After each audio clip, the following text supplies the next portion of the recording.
Awesome, awesome.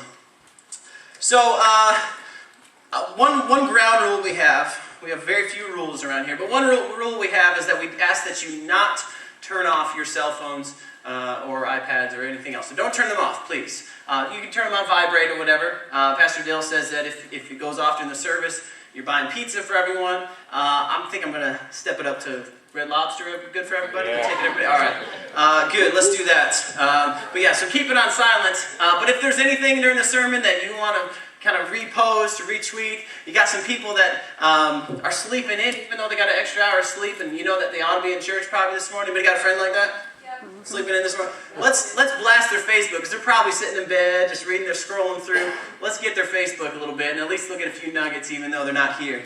So I'm going to start you out on the first nugget, called the Salient Chapel Facebook Moment of the Week, or the Moment of the Week. And here it is right here. It says, you can't spend influence you don't have. Y'all probably know some people who try to spend influence they don't have. And if you're not quite sure what I'm talking about, hopefully you will by the end of the sermon here. So, good. So if you want to get your phones out and tweet and post away, whatever you're into. I want to start out by saying, I want to share a little bit of exciting news. Some of you already know. My wife and I are expecting.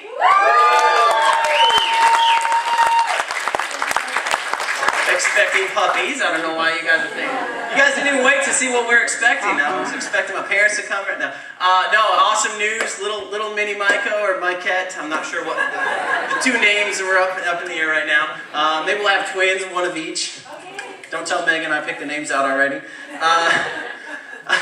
But one thing I want to share is that preaching sermons, as I heard recently, preaching sermons is a lot like having a baby. It's kind of fun to conceive, but it's pretty difficult to deliver. So I'll let you chew on that for a minute.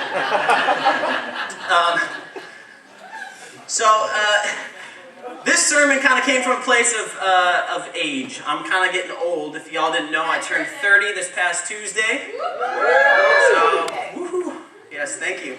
My joints don't work like they used to, but they still work better than Pastor Shane. So he came out to play football with us yesterday, and he's still limping. So I can still beat Pastor Shane out, which is good. But when you reach a milestone like 30, 40, 50, 10, I don't know, whatever your milestone is, you start to think about, okay, what's this life all about? I've completed 3 decades. How many more decades am I going to have? And when you think about things like that, you're like, oh dear, what am I doing with my life? Am I really accomplishing the things I want to accomplish? Am I having an impact in this world? Because God has me in this world for a reason. I wonder if I'm achieving that impact. So, as I think about what life is all about, I want to kind of outline a problem for you this morning. Basically, God has me on this earth for there's 2 things I can't do in heaven that you can do on earth. Everybody know what those are? Pastor Dale's gone over them several times. There's 2 things you can do in heaven, or you can't do in heaven that you can on earth. The one is sin, right? You can't sin in heaven. And the second is tell people about Jesus, right? Everybody already knows about Jesus at that point. So there's 2 things that I'm being kept on this earth for. Okay, which one do we often do more of? Sin. And which one does God want us to do? Tell people about Jesus. Okay, so that's what I want to think about when we're talking about what this life is all about, and what I'm spending my first 30 years on, and what I'm going to hopefully spend the next 30 years on is something about focusing on telling people about Christ. So whether you're a Christian or not this morning, this influence sermon can really relate to you. So if you're a Christian, you realize that your calling, your purpose on this earth is to tell people about Christ, help people get connected to Jesus. And now if you're non-Christian today, you haven't made that step, that commitment to Christ, hey, this sermon's for you too, because who doesn't want to influence people in their lives? Who doesn't want to be influenced by the right people as well? So just keep your ears open, and maybe there's something here for you. And so one of the odd things that I've realized through life is that some people that I encounter in life have very little influence. And then there's other people over here that are very, very influential. It's like everybody's hanging on every word they say. And so what is it that's different about these 2 people? What are those? There's something different about those 2. Why do I have more influence with certain people and I have very little influence with other people? Right? You all got friends at work and you want to, Chuck could tell me a few things, and I'd be like, yeah, Chuck, I'm going to really listen to what he has to say. But he might go to a friend at work that's, living a different lifestyle or something else, and they might not listen to him at all. So it's not that Chuck is more or less influential, but there's something about our connection that he can speak into my life, and I'm going to let him do that. So we're going to look at that today. And we got a few teachers in here, right? Teachers represent? Give a hand to our teachers, because that's hard. This is that point in the year, the school year, where it's just like, oh dear, is it June yet? Is it May yet? What's going on here? And as a teacher, I've noticed, I teach at Grace Christian School, first time teaching full-time at the Christian school. I taught 5 years in the public school, so I can kind of compare the two a little bit. But why is it that some students will listen to what you have to say, and some students you can't get them to do anything, no matter what you say? You have to kind of bribe them or threaten them or whatever you got to do to get them to do something. So this is kind of interesting. And one other thing is, Pastor Dale preached last week about the parable of the talents, or parable of the guy who had bags of silver, right? And the one guy, he got in trouble. Do you remember why he got in trouble? He took his bag of silver, and instead of investing it and taking care of it, he decided to bury it in the ground and said, hey, here's what I got what you gave me. Here you go. And he got in trouble. He got, actually, if you look at the parable, he got sent to hell for it. So if this influence thing is something that God has given me, how am I using it? Because if I don't use it well, according to Pastor Dale and according to that parable, that's a problem. Okay, so the stakes are sky high here. And I want you to realize that you all have influence whether you know it or not. People are watching you. In fact, I want to direct your attention to this little video, and I want you to see there's this young man in our church that seems to be influenced by someone, and I'm not sure it's a good influence or bad influence. I'll let you guys be the judge. Let's take a look at that video.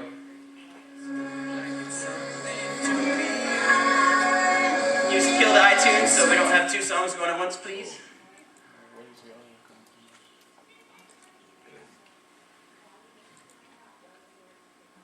You turn the sound up. Okay.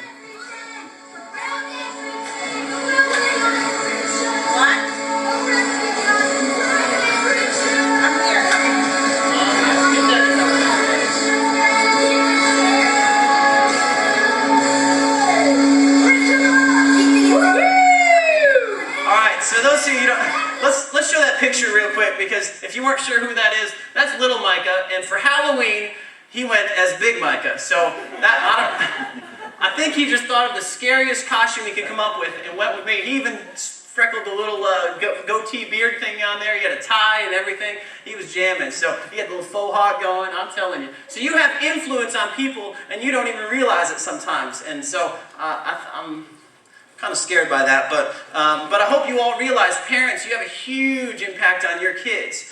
Teachers, you have a huge impact on your students. Older people, you have a bigger impact on those younger people. They're all looking up to you and seeing how you respond to things, what you're posting on Facebook, all those things. They're keying in on all those things. And knowing that people are watching you, that should scare you just a little bit. Does it scare you like it scares me, right? All right. And another thing I want to think about here, Pastor Jay Jackson is here today. Give a little wave here, Jay. All right. All right, you can see that hand from Spout Springs when he raises it. But he is going to Spout Springs, and we're planting a campus there. And so one thing I want to think about, how is Stanley Chapel, what is our influence, what is our impact on this community? Right? As we reach out to Spout Springs, what's our impact going to be like in that community? Because when we gain influence with others, we can spend it on those eternal things, and we're going to talk about that a little more. So that's real exciting, but we need to really think about that.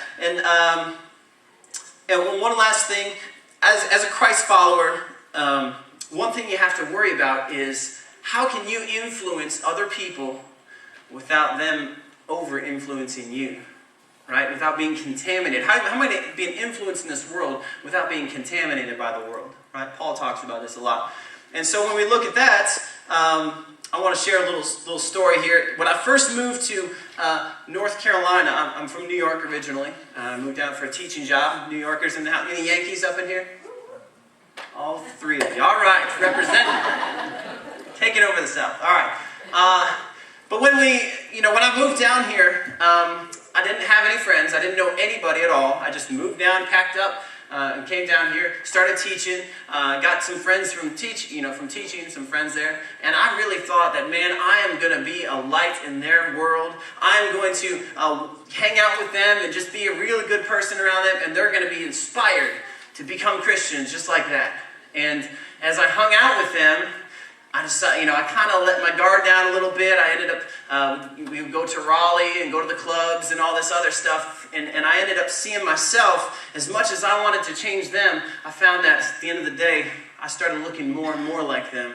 And so that's another thing with influence. As a Christian, if you're really a Christ follower, you need to watch out and make sure that you don't get contaminated by the things you're trying to influence. So we're going to look at all those today, and then we're going to share some scripture for you. So I want to share something that I discovered recently about influence, and it comes from money.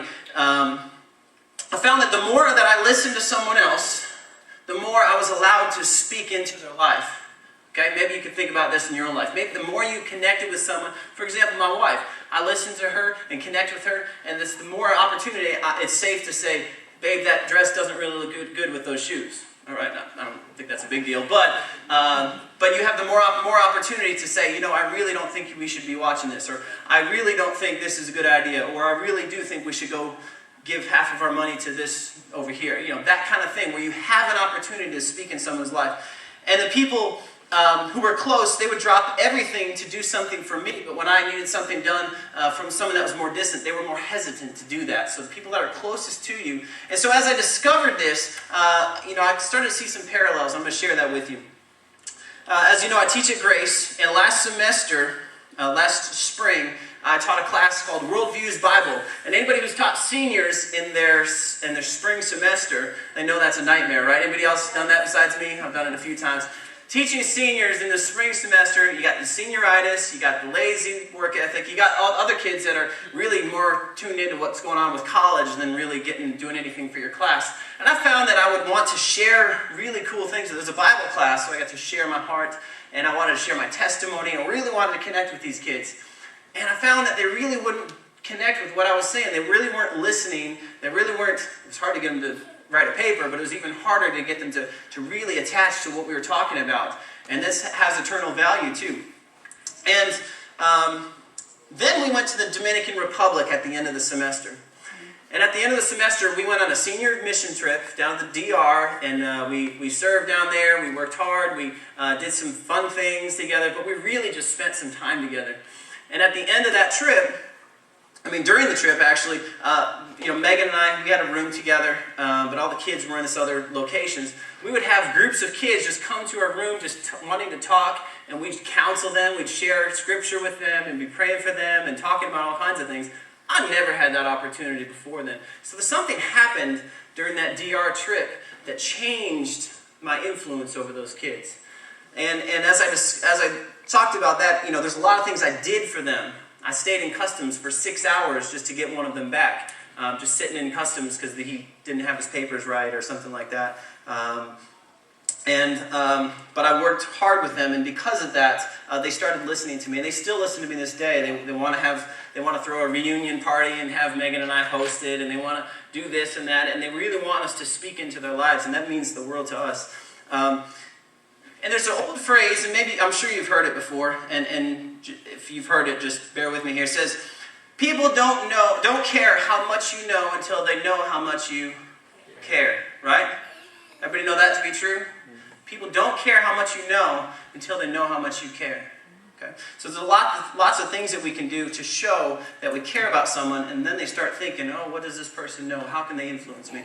So if you haven't heard that one before, you can write that down. It's not on the PowerPoint. And I see that true. I start to see everything in the context of influence. And so we got the neighbors next door. Everybody got what rowdy neighbors besides me? Anybody of the rowdy neighbors that I need to talk to today? That was Lonnie, yeah. He's cranking that guitar. If you got rowdy neighbors, here's the thing I love about neighbors, and I'm glad they're not here today. But they will park their car, they will pull up in their yard, and they have all the windows down, and sometimes the door open, and they will leave the car not on, but in that position where you can still crank the radio pretty loud, and they will blast their tunes, and then walk into the house and just leave their car with the keys in it, the windows down, and for like 30 minutes. I have no idea why, but they're literally right across the road, and it'll shake our windows and that kind of thing. And I think the songs, let me repeat some of the words. No, I won't repeat any of the words. They're really bad. Almost funny how bad it is, but not really that funny, especially because they have young kids there. So that's really heartbreaking. But Megan's like trying to sleep, and she's like, can maybe talk to them or something like that. And I thought about it, I could go tell them to shut their music off, but then at that moment, when I do that, I've spent all my influence I had with them. So instead of telling them to shut their music off, guess what we did instead? We baked them cookies! And we brought some cookies over there and told them we loved them and invited them to church. Still haven't been to church, but I've decided to, instead of focusing on ways to spend that influence on and getting what I want, I decided maybe I can just gain more influence with them and spend my influence on bringing them to church, that kind of thing. So I need a quick volunteer. Can I get a volunteer? I'm going to do a little, come on up. This is Logan here. Come on up. All right, and as I discovered this principle, I'm going to start comparing things to money, okay? Is that all right with you? We're going to talk about money here. And it's kind of like, as we hang out, we have a little bit of influence with each other. So, you're a good guy, right? Depends. All right, I love you. And as I ask him to do things, it's actually going to cost me influence. So if I ask him to do something, I say, hey, Logan, could you run around here? I got time to see how fast somebody can go down. So you can go down their steps and run as fast as you can and come back up here. And it'll probably cost me a little influence to ask him to do that. Go ahead.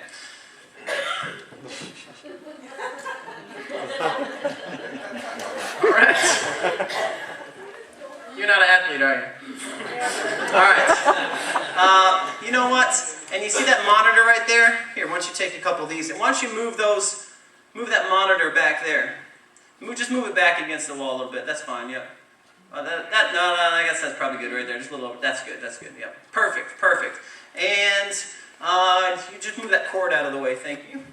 All right? And what happens is if I keep asking him to do things, what happens to my influence? It starts disappearing. And so now I'm asking him to do something.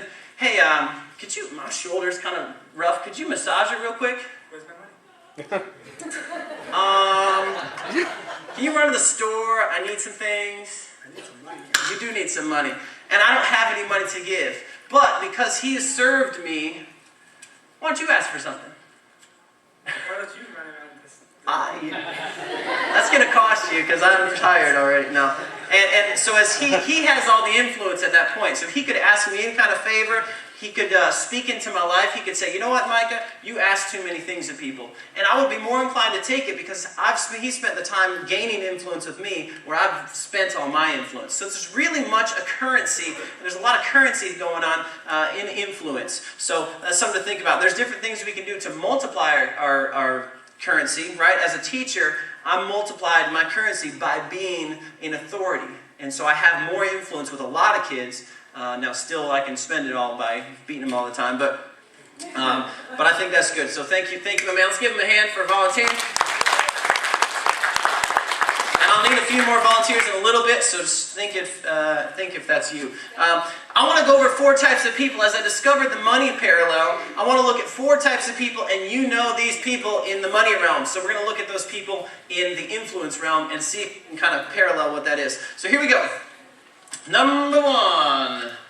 Okay, you got two types of categories. There's people that spend and don't spend their influence, and you got people that earn and don't earn their influence. Don't bother earning influence. So we're going to take a look at the first category is people who do not earn influence and people who do not spend influence. Okay? So let's take a look at those people. And these people are called slackers. I made that up. And so slackers, and you know these people in the money realm, they would rather not work, and they don't spend a lot either. They say they're going to live really low, but they're going to also be lazy and not bother making money. And so let's think about that more in the influence aspect of things. These are people who isolate themselves. They push people away. They don't let people in. Their relationships are not close. There's no depth to them. And often it's because they're hurt by other people. Right? Has anybody ever been hurt by someone? and then you really don't want to reconnect with someone else, right? You don't want to have them speak into your life and you speak into their life. So you see those people. And that's the parable of the talents is the last guy there who buries his talents in the ground. So you bury your influence, you don't bother earning more. The next category is the bankrupt. The bankrupt are these people that are in debt. And these are people who spend, but they don't bother earning influence. Okay? And I'm going to describe these. These are people who have a lot to say. They're very opinionated. Right? They are self-focused. They're always right. They can't lose an argument, right? You know those people. And they're sometimes arrogant. They have a very small, don't elbow anybody next to you, please. This is not the time for that. You'll ruin your influence. They have a small audience. They have very few friends. They're quick to speak and slow to listen. So there's the second category. Third category, the hoarder. And this is probably something you felt like wasn't a bad thing, and I'm going to explain why that is a bad thing. So hoarders, here's a hoarder. They're often looking to gain influence without ever spending influence. These people get walked on a lot. These are people pleasers. They're afraid of talking about difficult things. They sometimes avoid confrontation, right? And they usually go along with the crowd. And those people pleasers, that's a bad thing. They're always gaining that influence by listening, spending time with others, serving others. But when it comes time to say something or to speak up or to ask someone else to do something, they really hold off because they're people pleasers. And the last category, these are people who earn and spend, and we call these people leaders. Leaders, they earn by serving and listening, so they spend the time earning that influence first, and they serve and love and show that they care about you, and then they take time with others, and they stand for what's right. So sometimes they'll have to speak out to others. Now, one thing that our pastors are asked to do, and it's led by Pastor Dale, is you'll often see a bunch of cars parked down there by those mountains, down in the grass. There might be other spaces, I know. And you'd think that the pastor of the church, he ought to have a little sign out there. Maybe we could put up a big sign, Jay, that says Pastor Dale only. And he could parallel park in there in that spot there and take up a couple of spaces. Because he deserves it. Let's be honest. He really deserves it. He's got that influence. But he understands this principle. Every time he parks down in the grass to make sure that a new person can come up and get a good parking spot, he is showing that he loves them and prefers them, and he's showing a sign of service. And because of that, he can speak into their life. And so every time you want to speak into someone's life, instead of thinking about how you can, tell them, I'm going to tell them this way, I'm going to tell them that way, I'm going to give my opinion about things. Instead of doing that, think of how you can love and serve them first, and then find that opportunity to speak into their life. Good. All right. Everybody with me? Raise your left hand if you're with me. All right. See some lefts and a couple of rights. All right. Good. We're gonna do something fun, and I did not do this on Thursday. I had the joy of having my parents come down for my 30th birthday, and we just had a really awesome time. We had a surprise party and just a great time, and I really felt honored. But my dad does a lot of theatrical things, so I've been inspired, and I got him to read a little thing. So last Thursday, I read the story of Esther. So we're going to look at the book of Esther. So if you're a Bible reader, this is one of the more exciting stories in the Bible. It's just got a really cool, build, and a great climax, and then a nice denouement. Everything resolves there if you know your English words. And so we're going to look at this story. And instead of me just kind of going through it, it's 10 chapters long. I'm not going to read it to you. But instead, I was going to give a summary, but instead I'm going to have my dad give a summary. And how I'm going to do that, we recorded it yesterday, but we're going to have a little fun here. We're going to play a game. I'm going to need 5 volunteers, so let me see 5 people, and here's the requirements. You have to be expressive. You don't have to act, you don't have to say anything. And what I'm going to do, there's one right there. All right, hang on one second. Here's what we're going to do. The story's going to be read to us. The whole congregation, you guys are going to close your eyes, okay? Listen to the story, kind of take a picture in your mind. And if you're anything like me, you kind of need pictures to go along with what you're doing, right? So you're going to close your eyes, just think about it, and then the audio is going to say open. You're going to open your eyes. We're going to have a scene up here for you to look at of what's going on in the story, and then it's going to say close. And then you close your eyes, a little bit more is read, and then it's going to say open again. And each snapshot, the game's called Snapshot, will show another little scene from the story. Okay? So we're going to get some volunteers. I need 5 capable people that can show emotion on their face. Oh dear. There's 1. Oh dear. There's 2. Very emotive. There's 3. We gotta love getting these young people involved. There's 4. All right, there's 5. All right, we got all 5. He's a double volunteer. That's good. All right. And state your name, sir. Nick. Hey, Nick. I wasn't holding you close. I just wanted to get you a microphone. Good. And your name? Kevin. Kaylee. And your name? Hannah. And your name? Never heard of you. Micah. Billy Bob. All right. And Logan again. All right, so these guys are going to play, these guys are going to be your characters here, and I'm going to assign each of them a role in the story, and as the story goes on, we're going to see some action happen as we go. So what you guys are going to have to do is I'm going to give you instructions, and you're going to be Gumby, and you're going to be, wherever I put you, that's where you have to stay, okay? And I'm going to ask you to put emotion on your face when you do that. So we're going to listen to a story, have your eyes closed, no peeking. No peekers in here, right? I'm going to spend a little influence in asking you all not to peek. And then when we say open, it's going to open. So you guys can sit in those chairs facing backwards, please.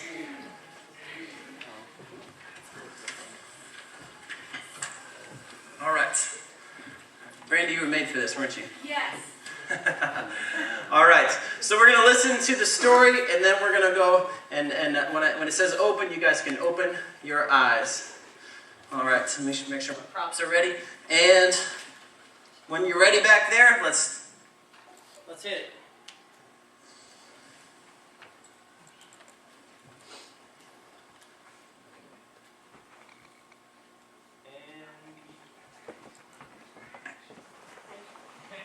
And action. Just double click the file and then hit play on it. Long ago, in a faraway country called Persia, there was a king named Xerxes and a queen named Vashti. King Xerxes ordered his wife, the queen, to appear before him at a party so he could show everyone how beautiful she was. When she refused, the king was furious.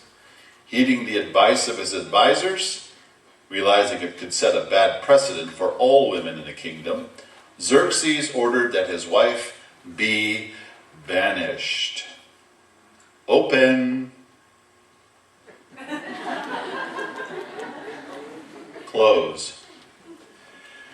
Without a queen, Xerxes wasn't happy for very long, so he ordered a search through the kingdom for a beautiful girl to be his bride.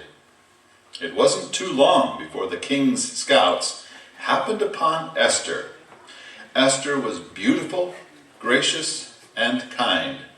Just what the king was looking for. Out of all the beautiful women in the running, Esther won the heart of the king, and she became the new queen. Open. Close.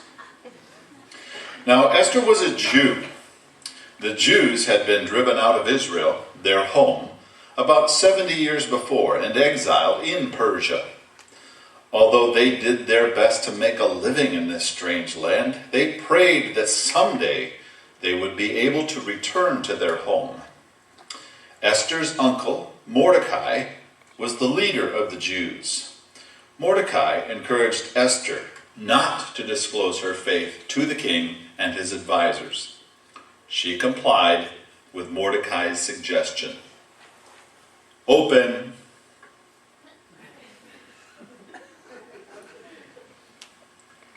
Close.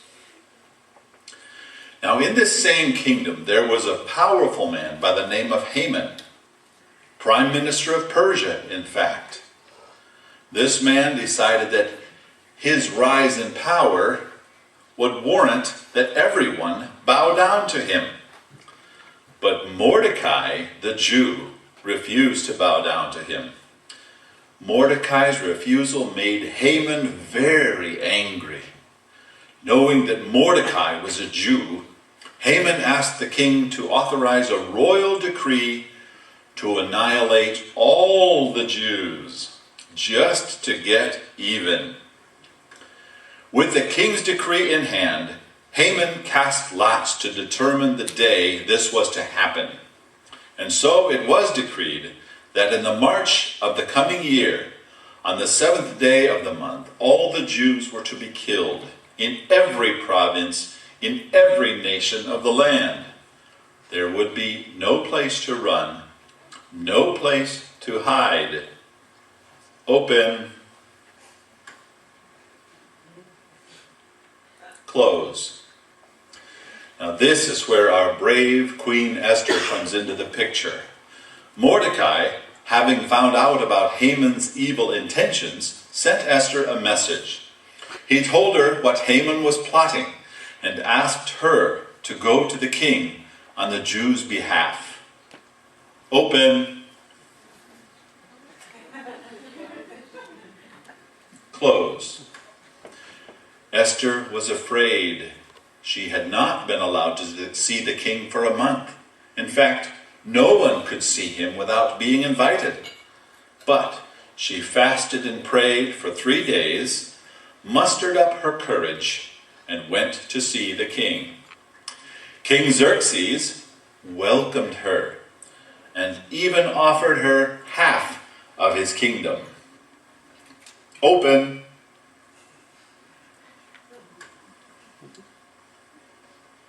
close. All she asked was that the king and Haman join her for dinner that night. As they were drinking wine at the dinner, the king again asked Esther, "Now what is your request? Even up to half the kingdom, it will be granted." Esther replied, "My petition and my request is this: if the king regards me with favor, and if it pleases the king to grant my petition and fulfill my request, let the king and Haman come tomorrow to the banquet I will prepare for them. Then I will answer the king's question." Of course, both the king and Haman agreed to attend a second banquet with the lovely young queen. Open,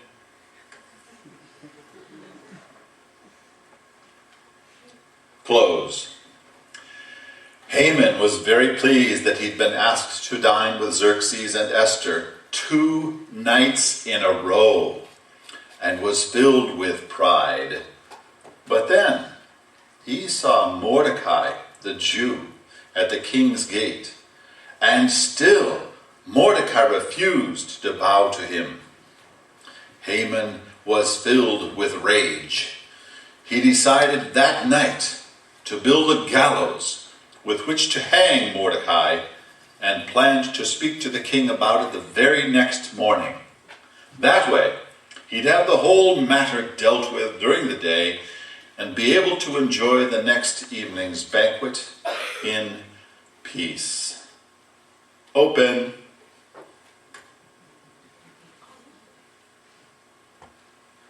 close. That very same night, the king could not sleep, so he ordered the book of the Chronicles, the record of his reign, to be brought in and read to him. The book was turned to the day Mordecai had exposed a plot to assassinate the king. The king was reminded of this event and asked what reward Mordecai had received. The king's attendants told him that nothing had been done for Mordecai. Open,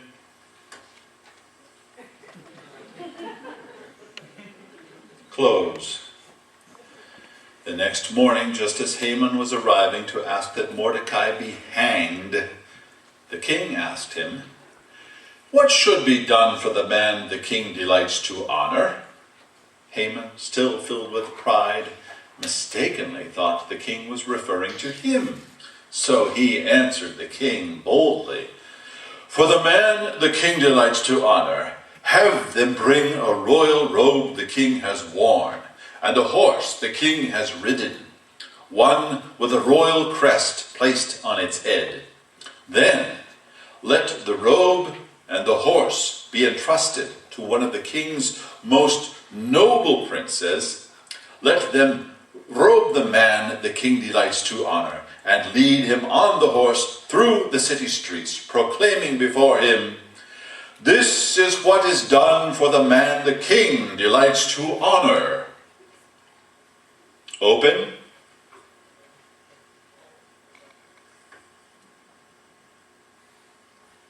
Close.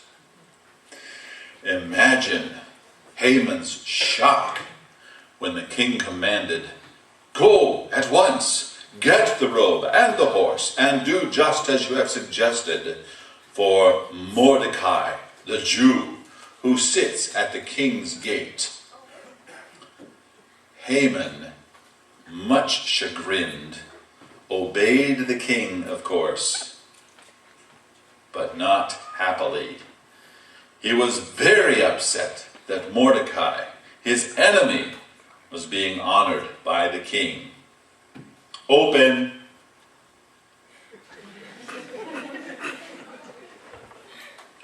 Close. Immediately after leading Mordecai around the city, proclaiming, "This is what is done for the man the king delights to honor," Haman had to go to the banquet with the king and the queen. Finally, Esther shared the secret of her faith and proclaimed herself a Jew.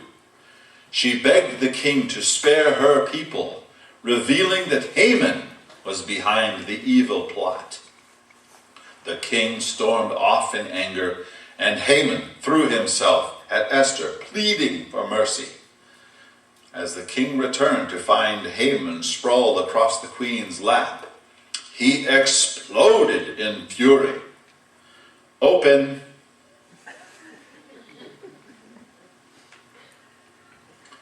Closed.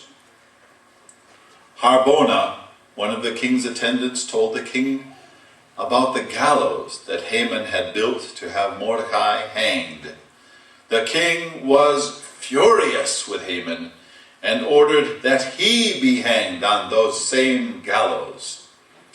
Haman's pride and cruelty had led to his own destruction, and the brave young Esther, with assistance from her uncle Mordecai, had saved her people. Open.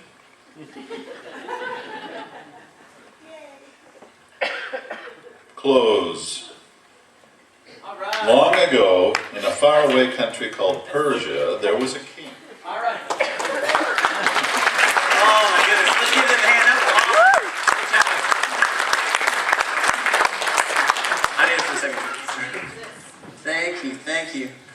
Oh man. All right. Was that a little bit more fun?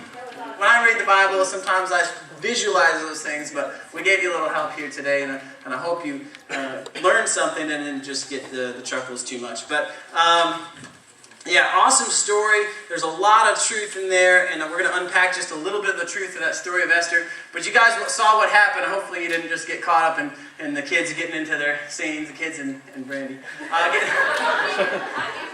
You are a kid, that's true. So hopefully you didn't get caught too much in that, but what happened was, the Jews were in trouble. This is an example of one of the first Holocausts, and they were sentenced to be killed. And so Esther goes and pleads to the king, but she doesn't just go out and say, "Hey, king, could you knock this Haman guy out of the picture for me because he's trying to kill us?" She didn't do that. She started by inviting him to a banquet, right? And then the first banquet, what does she do? She says, "Can you guys come to the next banquet tomorrow? Right? Can you do that for me?" It'd be kind of like me saying, "Hey, Chuck, I want you to come over and talk to me for a minute." And he comes over and talks to me, and then I say, "Hey, I want you to come and talk to me tomorrow." Like, who does that? Like, why would you invite people to a banquet and then say, "Hey, this whole banquet's about you coming to dinner tomorrow"? Why don't you just have one big banquet and knock two birds out with one stone? And there's a reason for that, and that's because she was gaining influence. She was serving. She was showing honor to both the king and Haman, and then because she knew she had a lot to spend in a little bit. So there's some truths I want to extract in this story, and then we'll unpack it and be done here in just a little bit. So let's in your bulletin, I have the passage that I want to look at here, Esther 4, 8 through 17. there's a couple of good parts in here. And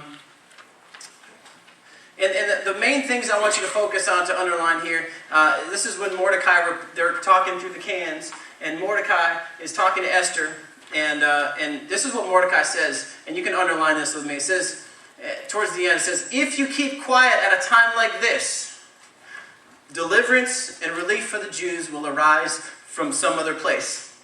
So you can underline that. I think it's a little bit further along, a couple slides ahead. And so if you keep quiet at a time like this, deliverance and relief for the Jews will arise from some other place. So the first thing I want to point out is that, and this is their little conversation, is that when we think that the only answer is us, it's not about that. God gives us opportunities to serve and to love and to tell people about Jesus. But if we drop the ball, can't God get it done anyway? That's what Mordecai says here. He says, hey, Esther, you can forget about it if you want to. You'll be punished for it. You'll die, and so will all your relatives. But God will make a way. And so God will accomplish His will whether we're involved in it or not. But isn't it more fun to be involved in it? And so that's what He does. He gives us opportunities to serve, to be in His story. That's awesome. So, but that's a little sidebar. This is the important part. It says, but you and your relatives will die. Who knows if perhaps, this is the most famous line in Esther, read this with me. You were made, oh my goodness, let's try that again. Start with the word you. 1, 2, 3. You were made queen for just such a time as this. Right? She got elevated to a position of influence because God wanted to use her to accomplish something for His purpose. So the whole point of her being the queen was not just so she could live in the lap of luxury. The whole point of us being Americans is not that we can just enjoy our lives and go through. We are brought to a position of influence for such a time as this, so we can love and serve and bring people to Christ. That's good. It's good preaching. All right, so I'm going to share a couple of points I got from Esther, and then I'm going to give you a couple of things to take home and chew on a little bit. So let's take a look at these few points. It's not in your bulletin here, but these are the things I picked up. Number 1, in order to gain a position of influence, first thing, you must be willing to submit to others. If you read Esther, and I hope you do this weekend, that's part of your homework assignment. We'll see what kind of students y'all are. In order to gain a position of influence, you must be willing to submit to others. If you want to move into a position of influence, you must submit to others. Esther didn't buck the system she was in. She actually submitted to Mordecai, who told her how to become the queen. So to be elevated to a position of authority, I know that, Pastor Shane knows that, Pastor Jay knows that. When we learn to submit to others, when I've learned to submit to Pastor Dale, even when I completely disagree with him sometimes, I just go along with it because he's the leader, he's in charge, he's going to be responsible when it goes wrong. And sometimes it does. Sometimes I'm just flat out wrong and I need to get over myself. But I've learned to submit to him and his authority, and that has brought elevation to me and has increased my influence at Stanley Chapel. Second thing, when influence is demanded, it is lost. When you demand influence from someone, maybe you know someone like this, because I'm the boss, that's why, right? Or I'm the mom, that's why. My mom doesn't talk that low, but you can apply that accordingly. People that insist on influence, and that's what Haman was doing. He was saying, Mordecai, I insist that you bow to me. I'm in a position of authority, and you ought to bow to me. He lost all influence with Mordecai, right? Bowing isn't necessarily worship at that time, so it wasn't really a question of anything more than respect. But Mordecai had no respect for him. And so instead he could have served or loved him, but he decided to demand it, and he was going to do anything to make it happen. Number 3, influence must be earned before it is spent. So before you try to ask someone to do something, maybe you should spend a little time gaining some influence. And that's what Esther did. Right? Banquet number 1. Ooh, we're going Monopoly money, 500s. So let's say it was 1,500 influence points that she got from the first banquet. And she says, the request I have is a 3,000 point request. I better gain some more influence. Let's have 2 banquets. So she gains the influence by having 2 banquets. She got 3,000 influence points. and then she spends them on that request there. So she makes a huge request, and the king obliges because he loves his queen. She apparently had that influence with him. All right, number 4, genuine character, humility, and compassion can increase the influence you have with others. So this is not in there. This is just something I've observed. I'm going to give you a couple things to take home. But when you have that humility with other people, when you show character and diligence in character, then, watch what happens. Mordecai, he was down here praying, and the Bible says he was ripping his clothes and throwing dust in the air. That's a sign of brokenness, of humility. And when he showed that humility out in the courtyard, Esther took note. He apparently influenced her by showing that compassion and humility. When Esther goes in to ask her last request, there's a funny part of the story cool part of the story, the decree had already been signed. He wrote a decree, and guess what? In that law, the king cannot revoke his own decrees. He makes a decree, it has to stand. And so the Jews were still doomed to die even after Haman was killed. But Esther says, hey, she goes to the king again. King, if I have found faith, she's actually crying, the Bible says. She's showing tears. She's showing that humility and compassion. And she says, if I have found favor with you, if I have that influence with you, if you read it, try to put that word influence in there. If I have that influence with you, king, would you just grant me one more request? The king says, heck yeah, girl. I'll give you half my kingdom. Anything you want, he said. But the problem was that decree was locked in stone, set in stone.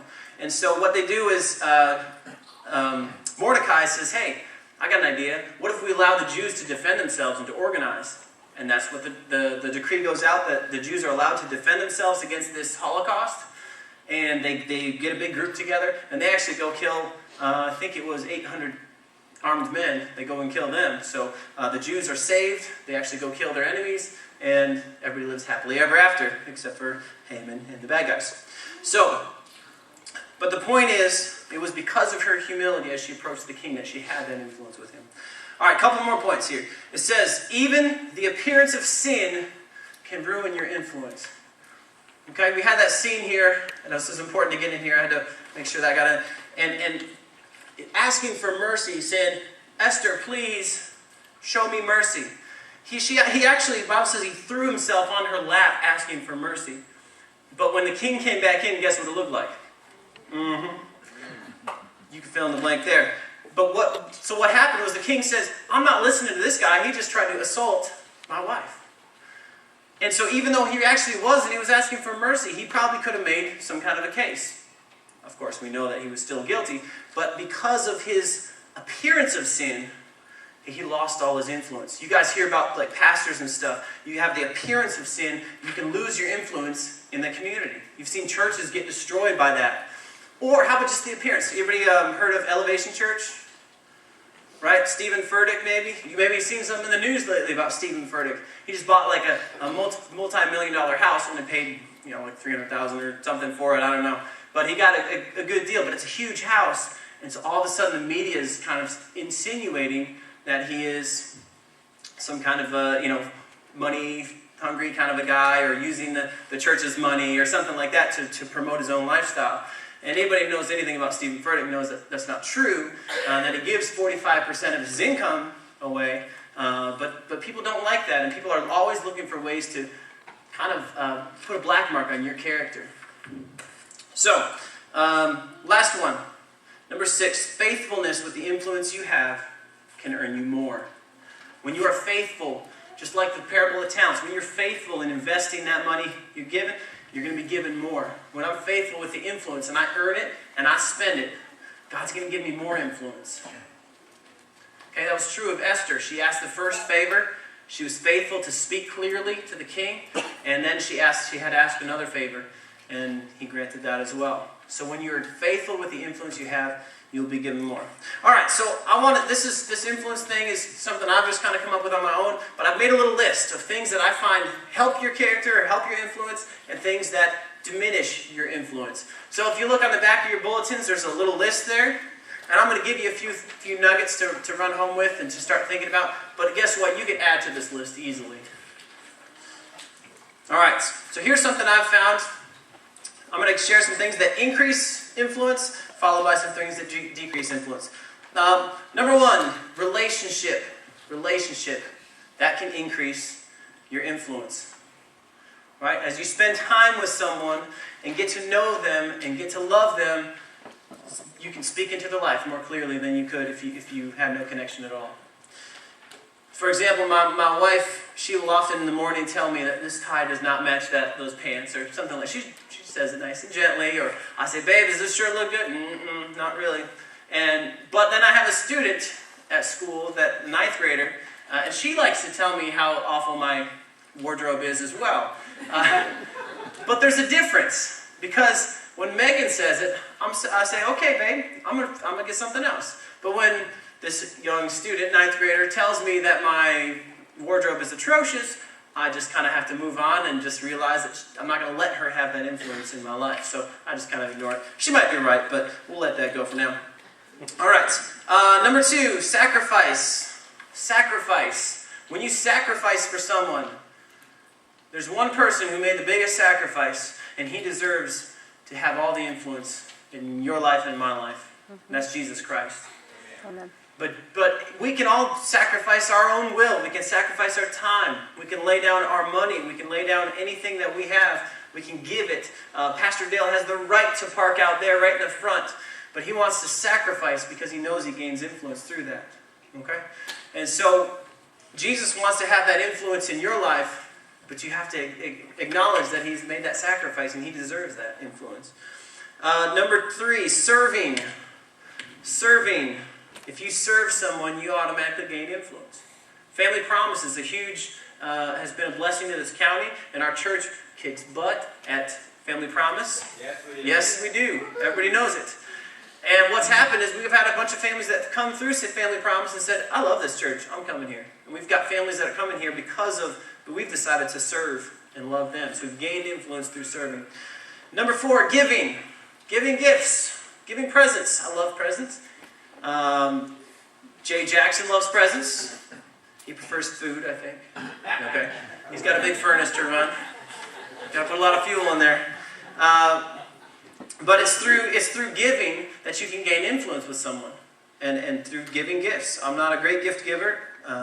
My wife is a very good gift giver, and so she helps me balance out. But just think about how you can bless somebody with a gift.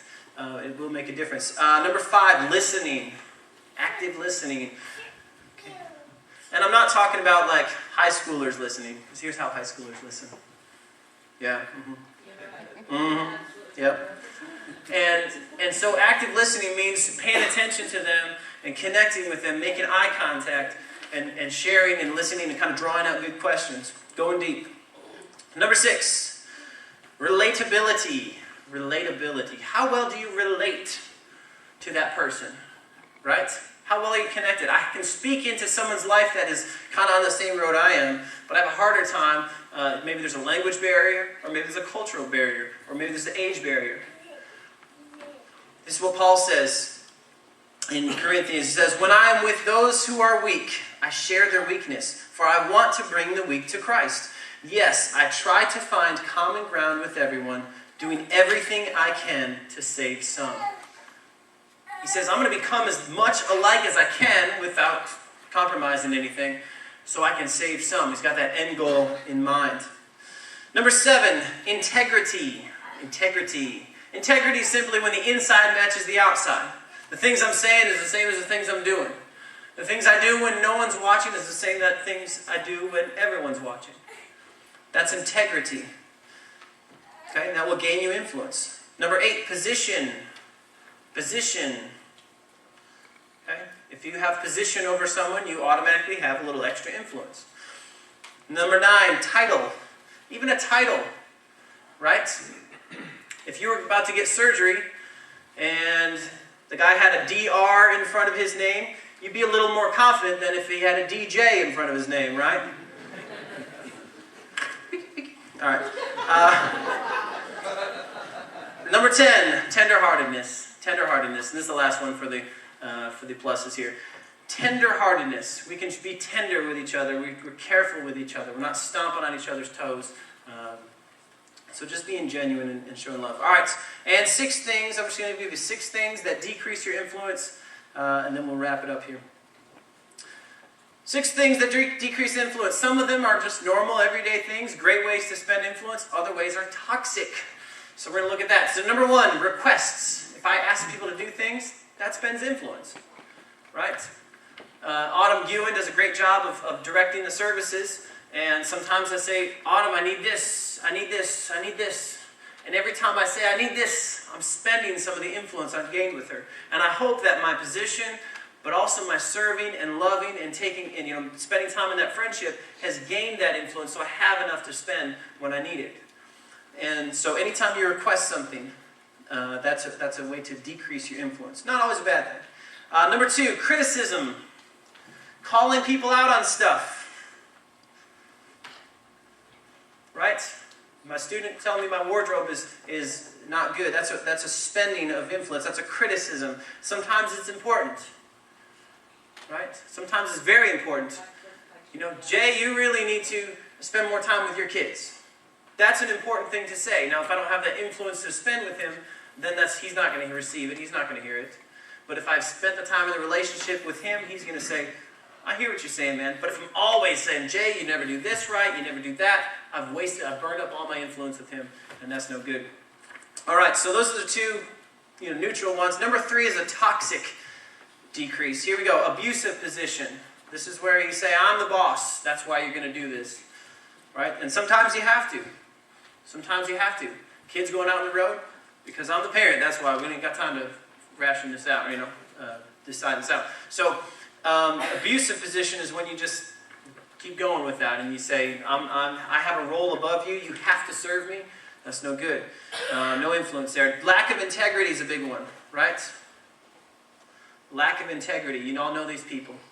Have no integrity. They've lost all influence with you. And last 2, pride.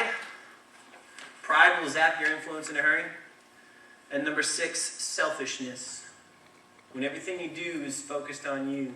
When I'm asking you to do something because it serves me, serves my interests, that's a good way to kill your influence. Okay? And so the question is, why should we gain more influence? Why should we bother with all this stuff? And we have to realize that Stanley Chapel needs to gain influence in this community to reach it. If we're going to reach 1,000 people for Christ by next September, we got to get on our horse and go. And the way we're going to do that is by gaining more influence in the community. It means serving more, loving more, sharing more. And if you guys realize, the church is not this building. You are the church. Right? We sing that song, Build Your Kingdom Here. And in that song, there's one of my favorite lyrics. It says, we are the church. We are the hope on earth. And if we are the hope on earth, we better get going. We better use that influence and gain some more so we can really impact this community for Christ. Last bit, I want to give you a couple steps before you go home. Okay? Number 1, this goes in your blank. Number 1, submit to godly influence. This is your action step. This is your homework besides reading Esther. Go ahead and submit to godly influence. Okay? Who are those people in your life that are following God? People in position, maybe. Right? Who can be a mentor for you? How can you get into a small group where you can have some accountability? People that can sharpen you. This says, from Hebrews 13:17, let's read this together. It says, obey your spiritual leaders and do what they say. Their work is to watch over your souls, and they are accountable to God. Give them reason to do this with joy and not with sorrow. That would certainly not be for your benefit. So let's honor our spiritual leaders. Send Pastor Dale a message. He's preaching at his parents' church, his dad's church, because he's honoring his father. He's filling in for pastor appreciation for his dad, and I'm filling in for Pastor Dale. But what would be a great way to honor him is send him a little Facebook message or post on his wall. Let's blast his wall. You guys want to do that? Let's bother him to keep coming up. Let's see if we can post on his wall and just tell him how much we appreciate all he does for this church. Okay, that'll be our little secret.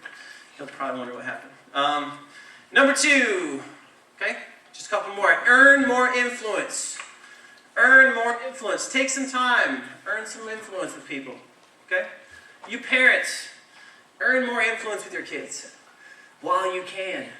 Because there's going to come a time when they're a certain age and you better have a whole stockpile of influence because you're going to have to ask them to do things and not do things. Am I right? Right? I'm negative 5 or 6 months from being a parent, 7 months from being a parent, but I know that if I don't gain that influence with my kid when they're young, they're going to be maybe rebellious and try to get away from what I'm going to say when they're older. So spend the time earning the influence. Find somebody you want to influence and take them out to lunch today. You don't have to talk about anything. You can talk about football and just hang out. Earn the influence. Okay? Number 3. This is a lesson from Esther. It says, seek God before big purchases. Okay? Now you're saying, well, big purchases. I'm going to go buy a truck, so I better pray about it. No. The big influence purchases. When you're about to spend a whole lot of money because I'm going to say a really hard truth to someone, when I'm going to really need that currency like Esther did, I better pray about it first. And that's what Esther did. Let's read this together. It says, go and gather all the Jews of Susa and fast for me. Do not eat or drink for 3 days, night or day. My maids and I will do the same. And then, though it is against the law, I will go in and see the king. If I must die, I must die. You see how she prayed and fasted for 3 days, had some people doing it with her. If you're dealing with a situation where you need to influence someone else, go to God about it. Pray about it. Take some time. All right? Last 2. Number 4, spend influence wisely. Spend your influence wisely. But spend it. Don't hang on to it. Spend it. But when you do spend it wisely. Just like the parable of the talents. You got to know which investments are going to bring you more influence and which is going to decrease your influence. Okay? So spend your influence wisely. And the very last one, we all need to protect our influence.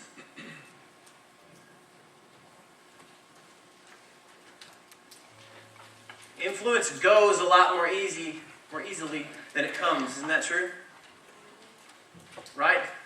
One little bad tip of advice, one little negative comment, one little whatever can ruin your influence, but it takes a long time to build that influence back. This is what 1 Peter says. It says, be careful to live properly among your unbelieving neighbors. Then, even if they accuse you of doing wrong, they will see your honorable behavior, and they will give honor to God when He judges the world. So, even though Stephen Furtick might have had some issues with buying that house or something, it says when they accuse him of doing wrong or anybody else, they'll see his honorable behavior. And that's what we're seeing now. They're digging up his dirt, and they're finding that he gives 45% of his income. And because of that, it says they will give honor to God when He judges the world. So you need to protect your influence. What does that mean for me? That means as a husband, I need to keep myself from any situation that might compromise my influence. Now, is it a sin to go have lunch with another young woman? No. But would it compromise my influence? I bet it would. How can I tell somebody else not to do that? How can I keep somebody else pure?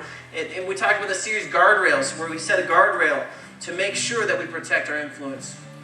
You guys are the church. You are the name Stanley Chapel. And so when you go out there and you got that bumper sticker or the license plate on the front of your car, and you're also flipping the bird, that you can see how that's compromising Stanley Chapel's influence, Jay.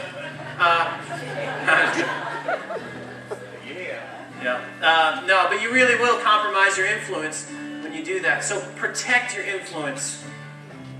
And then spend it. Earn it. Protect it. Spend it. Everybody learn something today? Would you all stand with me?